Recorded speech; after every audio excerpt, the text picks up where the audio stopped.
یہ خود سے کیوں سمجھنا شروع کر دیا کہ میں صحیح کر رہا ہوں؟ اس کے صحیح ہونے کی آپ کے پاس دلیل کیا تھی؟ ایک مثال سے بات سمجھاتا ہوں میں.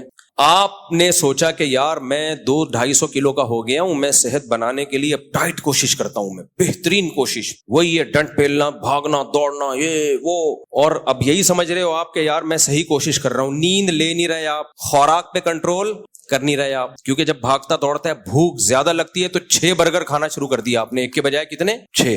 150 کلو میں 6 کا پتہ نہیں چلے گا. جو جس کا وزن 150 کلو ہو نا, تو 6 تو دائیں بائیں جا کے کھانچے میں پتہ ہی نہیں چلتا. میرے پاس اتنے کلو کے لوگ آتے ہیں, ہر طبقہ آتا ہے, تو میں زیادہ نہیں بولوں گا, پھر بولیں گے ہمارا مذاق اڑا رہے ہیں, لیکن میرے پاس ایسے پیس آتا ہے نا, سب پیس آتا ہے. اچھا ایک بات بتاؤں بیان سے ہٹ کے, ابھی ایک صاحب ہیں ٹک ٹاک پہ آج کل, وہ بڑی موٹیویشن آ رہی ہے ان کی, ایسا میاں بیوی کے بہت حقوق بیان کر رہے ہوتے ہیں, میں تو اپنی بیوی سے جو ہے اتنی محبت کرتا ہوں, یہ وہ, ہو سکتا ہے کرتے ہوں, ویسے اس طرح کے لوگ اکثر میڈیا پہ کر رہے ہوتے ہیں, خیر کرتے ہوں گے, ہمیں اچھا گمان رکھنا چاہیے.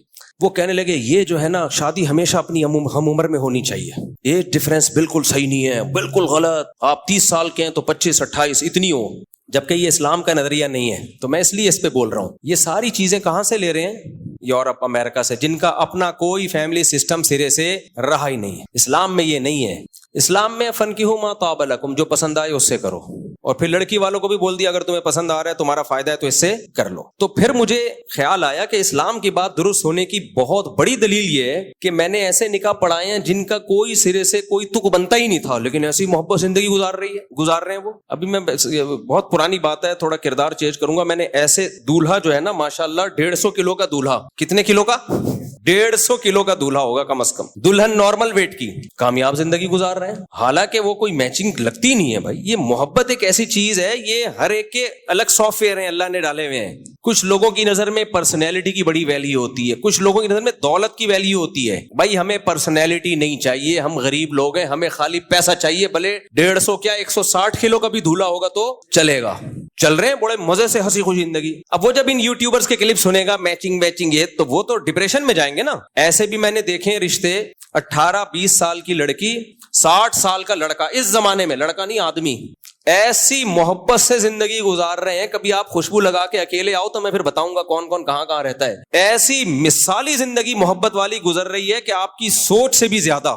بس اس کو 20 سال والی کو اپنا 60 سال والا بندہ پسند ہے. اب وہ جب وہ یہ کلپ دیکھے گی کہ میچنگ یہ جو موٹیویشنل آج کل آ رہے ہیں اور اس طرح کی باتیں کر رہے ہیں, وہ تو پھر گھر خراب ہوگا کہ نہیں ہوگا. اور الٹا بھی دیکھا ہے میں نے, 20-22 سال کا لونڈا لپاڑا اور انٹی سے شادی کی اس نے, جو طلاق یافتہ بھی, بچوں والی بھی, بہترین زندگی گزر رہی ہے ان کی, اور مزید بچے بھی ہو گئے, ہنسی خوشی. اس لیے یہ جو آج کل آ رہے ہیں نا افلاطون اور سقراط اور بقراط, ہر آدمی یوٹیوب پہ آ کے فنٹر بنا ہوا ہے, ایکچولی ایسا ہونا چاہیے, ایکچولی ایسا. اس کو بولو بس کرو خدا کے لیے, ہمارے پاس اسلام ہے. کوئی قرآن و سنت کی بات کرو تو سر آنکھوں پہ, ورنہ یہ اپنی تھیوری, اپنے نظریے اپنے پاس رکھو. سمجھ میں آ رہی بات کہ نہیں آ رہی ہے؟ بولے یہ اپنے یہاں نارملی تو ٹھیک ہے, ایسا ہی ہو, ایج ڈفرنس زیادہ نہیں ہونا چاہیے, لیکن اگر کہیں زیادہ ہے اور دونوں خوش ہیں تو تمہیں کیا تکلیف ہو رہی ہے یار؟ یہ وہ اعتراضات ہیں جو غیر مسلموں سے ہماری سوسائٹی میں آئے ہیں. جو سب سے بڑا اعتراض سب سے پہلے نبی صلی اللہ علیہ وسلم پہ کرتے ہیں کہ 9 سال کی تھیں آپ حضرت عائشہ, اور ہمارے نبی 50 سال کے, تو یہ تو پھر میچنگ کی نہ ہوئی شادی. لیکن دنیا میں اس سے زیادہ کامیاب جوڑا کوئی دنیا میں گزرا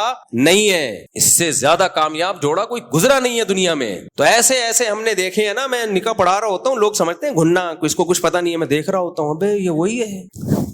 خیر میں ان کو کچھ تنگ نہیں کرتا. تو ایسے بعض دفعہ دولہا اتنا باریک, 250 کلو کی, تھوڑا سا کم کر لو زیادہ ہو گیا, دلہن. اب لوگ تو بولیں گے یہ میچنگ. بھائی جب ان کو وہ پسند ہے, اس کو وہ پسند ہے, تمہیں کیوں پیٹ میں مروڑ ہو رہا ہے, تمہیں کیا تکلیف ہو رہی؟ اور یہ جو لوگ اپنی بیویوں کی تصویریں سوشل میڈیا پہ ڈالتے ہیں نا, اس کا ایک بہت بڑا نقصان پتہ ہے کیا ہوا ہے؟ بہت بڑا نقصان یہ ہوا ہے کہ بعض دفعہ آدمی کو اپنے سے زیادہ عمر کی لڑکی پسند آ رہی ہوتی ہے, ایجڈ ہوتی ہے, لیکن یا وزن زیادہ ہوتا ہے, لیکن وہ فیس بک پہ ڈالنے کے قابل نہیں ہوتی, لوگ مذاق اڑائیں گے. اس چکر میں وہ کرتا ہی نہیں ہے کہ میں دوستوں کو کیا دکھاؤں گا, حالانکہ اس کا دل مائل ہوتا ہے.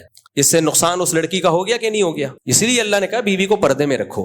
ضروری نہیں ہے کہ دنیا کو یہ پسند آئے, دنیا تعریفیں کرے ماشاءاللہ کتنا کیوٹ جوڑا ہے. ہو سکتا ہے دنیا کہے یار یہ تو کوئی تک ہی نہیں بن رہا. بھائی چھوڑو دنیا کو, تمہیں پسند آ رہی ہے 150 کلو, 250 بھی چلے گی, اس سے زیادہ نہیں, اس لیے کہ زلزلہ آنے کا خطرہ ہے, یہ کافی ہو گیا. جب دونوں خوش ہیں تو کیا مسئلہ؟ ہمارے نبی نے پہلا نکاح کن سے کیا؟ 25 سال کی عمر اور 40 سالہ بیوہ سے. کیسی کامیاب شادی چلی ہے. پھر بالکل اپوزٹ 50 سال اور 9 سال میں حضرت عائشہ بالغ ہو گئی ان سے. یہ بالکل اپوزٹ, یہ بھی کامیاب چلی ہے. اور پھر اپنے برابر ام سلمہ, وہ بیوہ بھی تھیں اور آپ کی عمر کے برابر بھی تھیں, ایجڈ تھیں. ان کو جب نبی نے نکاح کا پیغام بھیجا, حضرت ام سلمہ نے کہا میری تو عمر بہت زیادہ ہے. آپ نے فرمایا میری تم سے بھی زیادہ ہے, تو کوئی بات نہیں, میں بھی تو ایجڈ ہوں. ہر طرح سے نکاح کر کے دکھا دیا ہمارے نبی نے, اور کامیاب کر کے دکھا دیا. اس لیے اٹھا کر پھینک دو باہر گلی میں, نئی تہذیب کے انڈے ہیں. یہ جملہ یاد رکھ کر رکھو, نئی تہذیب کے انڈے ہیں گندے. اور فیس بک پہ مت ڈالا کرو بیویوں کی, یوٹیوب پہ میری وائف, اس سے بہت نقصان. یہ کلچر کا بیڑا غرق. بیوی جب پردے میں رہے تو کسی کو کیا پتا 150 ہے, 250 کا ریٹ چل رہا ہے, کیا چل رہا ہے. کوئی لاسانی کے کٹے تھوڑی ہیں جو ہم نے دنیا کو آپ خود بھی کوئی دولہا باز دفعہ 200 کا ہوتا ہے, بیوی اس کو دنیا کو دکھا رہی ہے میرا ہسبینڈ کتنا ہینڈسم, کتنا اسمارٹ. وہ نہیں ہوتا ہینڈسم بھائی, لیکن بیوی محبت کر رہی ہوتی ہے اس سے. تو فیس بک پہ اپنی گھر کی چیزیں گھر کے اندر رکھو یار. خود آؤ تو اپنی فیملی لائف کو اس طرح سے پبلک کے سامنے مت لے کر آؤ, اس سے نقصان ہوتا ہے. اور یوٹیوبر نے تو بیویوں کے ذریعے پیسے کمانے کا دھندا بنایا ہوا ہے. جس کا چینل نہ چل رہا ہو خوبصورت بیوی لے آتا ہے, اور پھر اس چکر میں شادی بھی خوبصورت سے ہی کر رہے ہیں کہ اس کو چینل پہ لانا ہے. اب بعض دفعہ ان کا بھی ایسا ہوتا ہے, ان کا دل کسی پہ آیا ہوا ہوتا ہے, لیکن وہ چینل پہ لانے کے قابل نہیں. دل ایسی چیز ہے, آپ کو دیکھو ہماری عمر 50 سال ہے تو, لیکن تجربے بھی بہت ہیں ہمارے. دل ایک ایسی چیز ہے جو کچھ دیکھتا ہی نہیں ہے, آڑے ترچے پہ بھی آ سکتا ہے. الائنمنٹ ہی آؤٹ ہوئی ہے, اس پہ آ گیا دل, سیدھی بھی نہیں ہو سکتی الائنمنٹ, کالے پہ آ گیا, پیلے پہ آ گیا, نیلے پہ آ گیا. یہ ایسی چیز ہے. تو اللہ نے سب لڑکیوں کی بھی شادی کرا لی ہے, سب آدمیوں کی بھی. تو اس لیے اللہ نے یہ ایسے سسٹم ڈالے ہوئے ہیں کہ بدصورتوں کی بھی ہو جائے اور خوبصورتوں کی بھی ہو جائے, اور دل آئے بغیر تھوڑی ہوگی ہے. تو یہ اللہ کا نظام ہے بنایا ہوا, تو اس میں دخل اندازی کی کوشش مت کرو. سوال یہ ہے کہ بے پردہ نامحرم خواتین کو مردوں کے ساتھ بٹھا کر واضح و نصیحت کیا جا سکتا ہے کیا؟ اس عمل کی ویڈیو ویڈیو ریکارڈ کر کے کسی مفتی کو اپنے یوٹیوب چینل پر لگانی چاہیے. ایک مفتی صاحب کے لیے محرم اور نامحرم کی تمیز ختم ہو گئی ہے؟ اگر آپ خود بیان ارینج کریں تو اس میں عورتوں کے پردے کا انتظام ہونا چاہیے. ایک ہے پہلے سے ایک مجلس ہے آلریڈی, جیسے یونیورسٹیوں میں ہوتی ہے, وہاں جا کے بیان کرنا, تو پھر اس میں یہ جائز ہے. وجہ اس کی ہے کہ وہ شر کو کم کرنے کے لیے, کیونکہ وہاں میوزیکل پروگرام ہو رہے ہیں اور یہ ساری ملحد پروفیسر ان کے ایمان کو بگاڑ رہے ہیں. تو ایسے میں کوئی اسکالر جاتا ہے تو پھر اس پہ یہ الزام نہیں ہوگا کہ نامحرم عورتوں کو بٹھا کے, بھائی وہ بیٹھی ہوئی پہلے سے ہی ہیں, وہ پہلے سے ہی ان کی گیدرنگ ایسی ہی ہوتی ہے. تو اس میں کوئی اسکالر جا کے ایک پازیٹیو بات, اسلام کا ایک امیج ان کے سامنے رکھ کے آ جاتا ہے, تو یہ جائز نہیں ہے, یہ واجب ہے. اگر کوئی عالم اس بیس پہ کہے میں نہیں آؤں گا یونیورسٹی, وہ گناہگار ہوگا. اللہ کہے گا تمہیں خیر کی بات پہنچانے کا ہم نے موقع دیا تھا, وہ موقع تم نے ضائع کیوں کیا؟ جیسے کسی طوائف خانے میں, یونیورسٹی طوائف خانہ نہیں ہوتی, ایک مثال دے رہا ہوں میں, کہ آپ کو تو یہ برا لگ رہا ہے نا کہ بے پردہ عورتیں بیٹھی ہوئی ہیں. اگر کسی مولوی کو طوائف خانے میں جا کے بیان کرنا پڑے طوائفوں میں, تو اگر وہ نہیں جائے گا تو گناہگار ہوگا کہ نہیں ہوگا؟ تو جب طوائف خانے میں جا کے بیان کرنا فرض ہے, پھر وہ بے پردہ بھی ہوں گی, تو یہ کہا جائے گا بھائی یہ ان کا ہیڈ ایک ہے, یہ بے پردہ ہے, آپ تو جا کے خیر کی بات کر رہے ہو. تو یونیورسٹی ہے, وہ طوائف خانے سے نہ کوئی مثال کو ملا دیں آپ اس کو, اس کا ماحول تو ان یونائٹ کلبوں اور طوائف خانوں سے کروڑا گنا بہتر ہوتا ہے. تو وہاں جا کے بیان کرنا کیوں فرض نہیں ہوگا؟ باقی یہ کہنا کہ اس سے لوگوں میں بے پردگی پروموٹ ہوگی, ایسا کچھ بھی نہیں, اس سے پردہ پروموٹ ہوگا. کیونکہ وہاں جا کے اسلام کی حقانیت جب بیان ہوگی, تو اسلام کی جب محبت دل میں آئے گی, تو پردہ خود بخود آئے گا اس سے. سمجھتے ہو کہ نہیں سمجھتے؟ یہ باتیں وہ کرتے ہیں جنہوں نے کام نہیں کرنا ہوتا, کچھ کرنا ہی نہیں ہے دنیا میں, گھر بیٹھے رہو. اور پھر بڑی بات یہ ہے کہ یہ یونیورسٹیاں جو اتنی ماڈرن ہیں, یہ کتنا اسلام کے زندہ ہونے کی علامت ہے کہ کسی مذہبی اسکالر کو بلا کے بیان کروا دیں. کتنی بڑی بات ہے. اس کا مطلب ایمان کی رمق باقی ہے. یہ ہندو لوگ, عیسائی لوگ دیکھ رہے ہوتے ہیں کہ پادریوں کا بیان تو کسی یونیورسٹی میں نہیں ہوتا, پنڈتوں کا تو ہوتا نہیں, مذہبی اسکالر اسلام کو ریپریزنٹ کرنے والے لوگ جا رہے ہوتے ہیں. تو ہم وہاں جا کے یہ سختی کریں کہ نہیں جی لڑکیاں برقعے میں بیٹھیں گی, وہ کہیں گے بھائی آپ باہر جا کے بیٹھو. اگر یہ اتنی نیک ہوتی تو آپ کے بیان کی ہمیں ضرورت تھی نہیں. تو یہ بہت بڑا ظرف ان کا ہے یونیورسٹیوں کا. اتنی ماڈرن یونیورسٹیاں کسی مذہبی اسکالر کو بلا لیں, یہ غنیمت ہے. تو پھر آپ کو ان کی شرطوں پہ جانا پڑے گا, اپنی شرطیں کی جی انٹیاں ساری یہاں ہو جائیں اور انڈے یہاں ہو جائیں اور ان کو شٹل کاک پہناؤ. تو یہ نہیں ہوتا, یہ وہ کام کر رہا ہے جس نے کرنا ہی نہ ہو کام. اچھا یہ لوگ جب تجارت کا معاملہ آتا ہے نا, اتنی بڑی بڑی داڑھی ہوتی ہے ان کی, اور تہجد گزار ہوتے ہیں, شلواریں آدھی ٹخنوں تک ہوتی ہیں. اپنا بزنس جب انہوں نے کرنا ہوتا ہے, پھر یہ محرم نامحرم نہیں دے. کسی انٹی کی کال آئے گی نا کہ آپ کی پروڈکٹ میں چیک کرنا چاہتی ہوں, فوراً پہنچ جائیں گے وہاں. پھر یہ برقع پہن کے آؤ گی تو میں اپنی پروڈکٹ تمہیں بیچوں گا, برقعے پہنے بغیر آؤ گی تو میں نہیں بیچوں. ان کو پتا ہے میری تجارت کا بیڑا غرق ہو جائے گا. تو بھائی جب آپ اپنی تجارت پہ اتنے حریص ہو, تو ہم دین میں یہ پابندیاں لگا دیں کہ اس اسٹائل میں آئے گی تو ہم بات کریں گے, اس اسٹائل میں نہیں آئے گی تو ہم بات نہیں کریں گے. تو دین کو جس نے پھیلا پھیلانے کا درد ہوگا وہ اس معاملے میں براڈ مائنڈیڈ ہوگا. جس کو دین پھیلانے کا درد نہیں ہے وہ پھر اس طرح کی باتیں کرے گا کہ مفتی صاحب کو فلاں یونیورسٹی میں نہیں جانا چاہیے تھا, فلاں یونیورسٹی. ہم بھائی وہ ان کو اپنی بہنیں سمجھ کے گئے ہیں, ہمارا کیا, ہماری تو ویسے بھی 4 مکمل ہو گئی ہیں, کیا خیال ہے, ہمارا کیا لینا دینا. تو یہ میں تو حقیقت ہے ان یونیورسٹیوں میں جا کے میرا تو امیج ہی چینج ہو گیا ہے. میں پہلے سمجھتا تھا سارے لبرل لوگ ہوتے ہیں یونیورسٹیوں میں, جا کے میں ان کے ٹیچر سے ملتا ہوں, بھائی سارے اسلام سے محبت کرتے ہیں. اصل بات ہے اسلام کو پیش کرنے کا طریقہ ہی شاید غلط استعمال ہوتا ہے جس سے لوگ دین سے دور ہوتے ہیں. ہمیں یونیورسٹیوں میں جا کے, فوجی اداروں میں جا کے, اور یہ جو ایجوکیٹڈ طبقہ ان میں جا کے اندازہ ہوا کہ ان کی زمین بہت زرخیز ہے, ان میں بات قبول کرنے کی صلاحیت ہے. ہم میں شاید بات پہنچانے کی صلاحیت, ہم ڈنڈا مارنے کی صلاحیت ہے ہم میں. دیکھو فتوے کی لائن الگ ہے, واز کی لائن الگ ہے. مفتی سے جب فتویٰ پوچھا جائے گا یا مجھ سے جب پوچھا جائے گا کہ عورت کے لیے بے پردہ ہو کے مرد کے سامنے بیٹھنا جائز ہے, تو فتویٰ یہ ہوگا کہ جائز نہیں. لیکن واز و نصیحت میں کیا ہے بھائی, آپ کو جہاں بھی بات پھیلانے کا موقع ملے آپ پھیلا دو, اور وہاں جا کے یہ مت کہو کہ آپ کے لیے میرے سامنے بے پردہ ہو کے بیٹھنا حرام. وہاں جا کے تو اپریشیٹ کیا جائے گا, بھائی آپ بے پردہ گھومتی تھی لیکن آج آپ دین کی بات سننے کے لیے آئی ہو, کوئی تو بات سنو. پھر اس کی پرسنل لائف ہے, کون کس کو کتنا اثر لیتا ہے اس کا. کوئی پوری چینج ہو جاتی ہے خواتین, کچھ آدھی چینج ہوتی ہیں. بالکل بھی چینج نہ ہو, کانسیپٹ تو کلیئر ہو جائے گا نا, یہ تو پتہ چل جائے گا صحیح کیا ہے غلط کیا ہے. تو اس وقت علماء کو اگر یونیورسٹی میں بلایا جاتا ہے ان کے لیے جانا جائز نہیں بلکہ فرض ہے. اور میں نے تو یونیورسٹی میں جب میرا بیان ہوا نا تو 2-3 مولانا ٹائپ کے ہمارے جیسے ہی لوگ آئے, آدھی ماشاءاللہ بڑے نیک تھے. مجھے انہوں نے کہا کہ دیکھیں وہاں بے پردگی بہت ہے اور بہت بے پردگی ہے. میں نے کہا یہ ذہن میں رکھنا, میں پردے پہ بیان نہیں کروں گا. پہلے میں نے بتا دیا کہ آپ مجھ سے یہ توقع رکھو کہ میں وہاں جا کے پردے پہ بیان کروں. وہ کہنے لگے کیوں, وہاں تو بے پردگی بہت ہے. میں نے کہا پردے پہ بیان ان کی مینٹیلٹی سے, ان کے دینی لیول سے اوپر کی بات ہو جائے گی. میں بیسک اسلام پہ بات کروں گا, موٹی موٹی چیزیں, اسلام کی محبت دل میں آ جائے, بس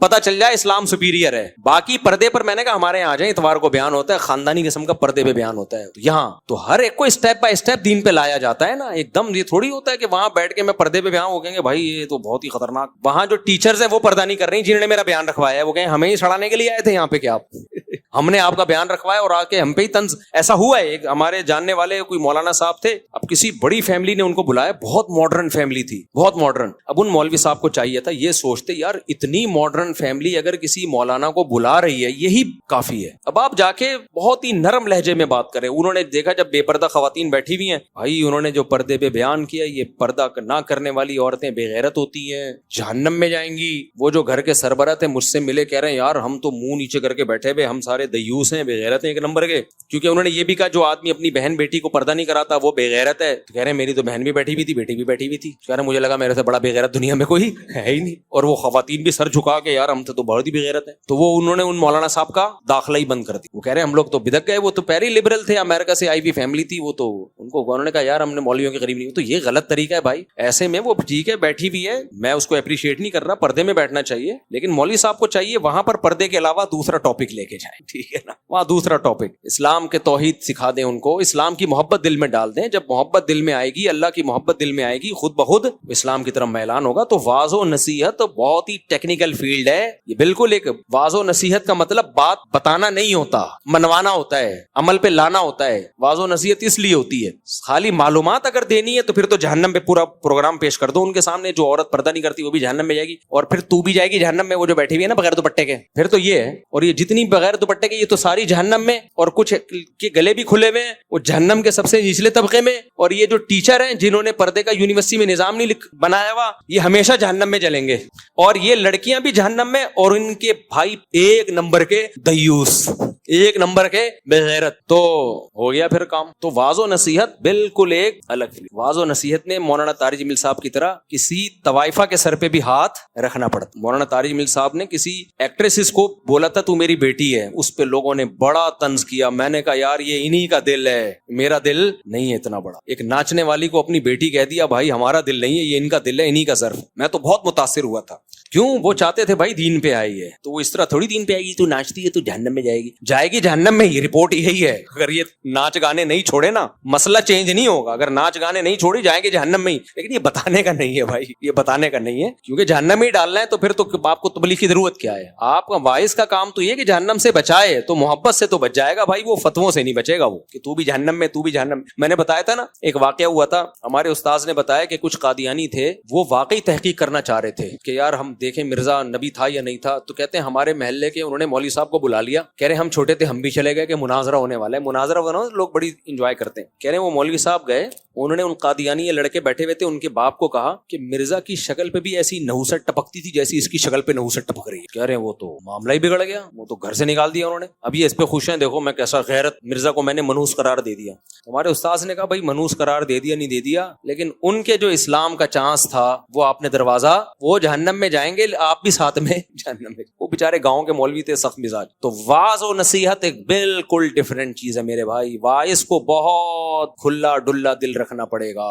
ہاں حدود شریعت کو کراس کرنے کی اجازت نہیں ہے. تو میں اسی وجہ سے ٹیلی ویژن میں کسی خاتون اینکر کے ساتھ نہیں بیٹھتا, وہاں نہیں بیٹھتا, کیوں ضرورت نہیں ہے. اس اینکر نے کو تو تھوڑی سمجھنا ہے, وہ تو دنیا کو سمجھانا ہے, وہاں غلط میسج جا رہا ہوتا ہے. میں کبھی نہیں بیٹھا, کیمرے کی حد تک ہوتا ہوں, جیسے یہاں ہوں تو لائیو کیمرے میں تو کوئی بھی لے لینا ہمیں, لیکن میں سامنے کبھی نہیں ہوں. کئی دفعہ موقع ملا ہے اسٹوڈیو جا کے میں واپس آیا ہوں, خاتون کے ساتھ میں نہیں بیٹھا. میرے سامنے کسی آدمی کو بٹھاؤ, کیونکہ بھائی تمہیں ضرورت بھی نہیں ہے نا, آدمی بٹھا سکتے ہو نا تم, لیکن نصیحت ہی اگر کسی خاتون کو کرنی ہے بھائی, اگر اس کو برقع ہی پہنا لیا تو پہنا لیا نا برقع, تو بے پردہ کو نصیحت کی جائے گی تاکہ وہ پردہ کرے. تو یہ جو یونیورسٹیوں کا ماحول ہے اتنا برا نہیں ہے جتنا ہم سمجھتے تھے, ان میں بہت ظرف ہے. یہ مسلمان ہیں بھائی, یہ چاہتے ہیں کہ ہمیں اسلام سیکھنے کو ملے. تو اگر مولانا لوگ ظرف بڑا رکھیں, کلام میں چاشنی پیدا کریں اور ایسی بات نہ کریں جس سے ان کو لگے یہ ہم پہ طنز کر رہا ہے. طنز جہاں ہوگا نا وہاں نہیں چلے گا طنز. اب میں نے ایک جنرلی بیان کیا بھائی داڑھی کٹانا حرام ہے, اب میں بولوں یہ داڑھی کاٹتا ہے نا یہ حرام کام کر رہا ہے, یہ غلط ہو جائے گا بھائی. کاٹتا نہیں تو بچہ ہے تو یہ بہت بڑا ظرف رکھنا پڑتا ہے. تو پھر آپ ایکسپٹ بھی ہوگے ہر جگہ, پھر آپ کی بات سنی بھی جائے گی. اور میں نے دیکھا ہے بہت فرق پڑتا ہے اس سے, لوگ سنتے ہیں بات کو, بہت بڑی تبدیلیاں آتی ہیں یار. اتنی لبرل یونیورسٹیوں میں جا کے میں جب بیان کے لیے گیا ہوں, کون سی ابھی یونیورسٹی تھی, یونیورسٹی اقرا یونیورسٹی, کتنی باتیں سنی تھی, اتنی بے پردگی ہے یار. ہمارے سامنے سب نے دوپٹے پہنے ہوئے تھے یار, میں تو یہی دیکھ کے آ رہا تھا یار, چلو اتنا ان لوگوں کے دل میں مولوی کا احترام ہے یار, ان لڑکیوں نے دوپٹہ بھی لے لیا. انگریز عورتیں تھوڑی لیتی ہیں دوپٹہ. اور دوسرا 1.5-2 گھنٹے کسی مولوی کی بات سن لی. وہ مجھے کہہ رہے تھے کہ یہ لیکچرار کے لیکچر نہیں سنتے, یہ لوگ جن کی لاکھوں روپے فیسیں دی ہوئی ہوتی ہیں, اتنے گھنٹے پروفیسروں کے لیکچر نہیں سنتے. اور اتنی گرمی تھی ایسی کام نہیں کر رہے تھے کراؤڈ کی وجہ سے. یہ صرف ایک یونیورسٹی کی حالت نہیں ہے, ہر جگہ یہی ہے. اس کا مطلب ہے بھائی خرابی ہم میں ہے, صحیح ہے نا, خرابی واعظ میں ہے, دائی میں ہے, خرابی لوگوں میں نہیں ہے. دائی نے, یہ تو تبلیغی جماعت ہے جس کی وجہ سے میرے بھائی ہمارا امیج دنیا میں کچھ بن گیا ہے, وہ محبت سے بات کرتے ہیں, تو ورنہ دائی میں خرابی ہے, خرابی پبلک میں نہیں ہے. اگر دائی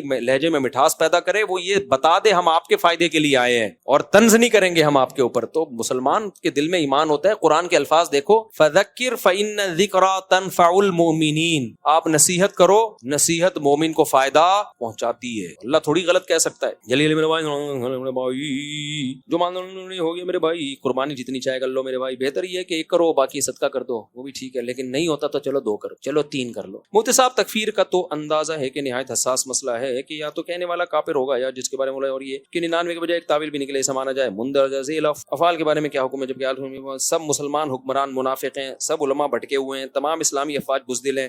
دیکھو کچھ لوگوں کے دماغ میں منفیت کا بھوسا بھرا ہوا ہوتا ہے, منفیت کا بھوسا, ہر وقت منفی سوچتے ہیں وہ. اس سے پتہ ہے سوسائٹی کو نقصان ہو یا نہ ہو, آپ کی اپنی صحت کو بہت نقصان. جو ایسا سوچتے رہتے ہیں ڈپریشن میں بھی جاتے ہیں, ان کی فیملی والی لائف بھی خراب ہو جاتی ہے, کیونکہ بیوی کے بارے میں بھی منفی سوچتے ہیں, بچے کے بارے میں بھی منفی سوچتے ہیں, مسجد کے امام کے بارے میں بھی منفی. تو پازیٹیو سوچنا سیکھو. جب بھی کوئی کہے یہ منافق ہیں, بولو بھائی میں منافق ہوں, یہ بالکل ٹھیک لوگ. تمام اسلامی ملکوں کی افواج بزدل ہیں, بولو نہیں بھائی ایسا نہیں ہے. اسلامی ملکوں کی افواج میں کچھ بزدل بھی ہیں اور کچھ بہادر. میں یہ نہیں کہہ رہا کہ سب کو آپ ایک ہی لاٹھی سے آکو, بھائی ہر طرح کے لوگ ہر جگہ ہوتے ہیں. تمام علماء منافق ہیں, یہ تو آپ کے کفر پہ موت ہونے کا خطرہ ہے. علماء تو گمراہی پہ جمع ہو ہی نہیں سکتے, یہ تو حدیث کے خلاف چلے جاؤ گے آپ. حدیث نبی آخری نبی ہیں, تو اب علماء انبیاء کے وارث ہیں. کچھ علماء منافق بھی ہوتے ہیں, غلط بھی ہوتے ہیں, میجورٹی علماء میں غلط نہیں ہو سکتے. سمجھتے ہو کہ نہیں سمجھتے؟ تو مثبت سوچا کرو. ابھی تو پاکستان نے کر کے دکھا دیا نا, انڈیا کو جواب دے دیا. اس کے بعد بزدلی کا 40 ہمارے تھے, 75 ان کے تھے, تو وہ ڈیفنس سسٹم ہی اڑا دیا. اور یہ وہ ڈیفنس سسٹم تھا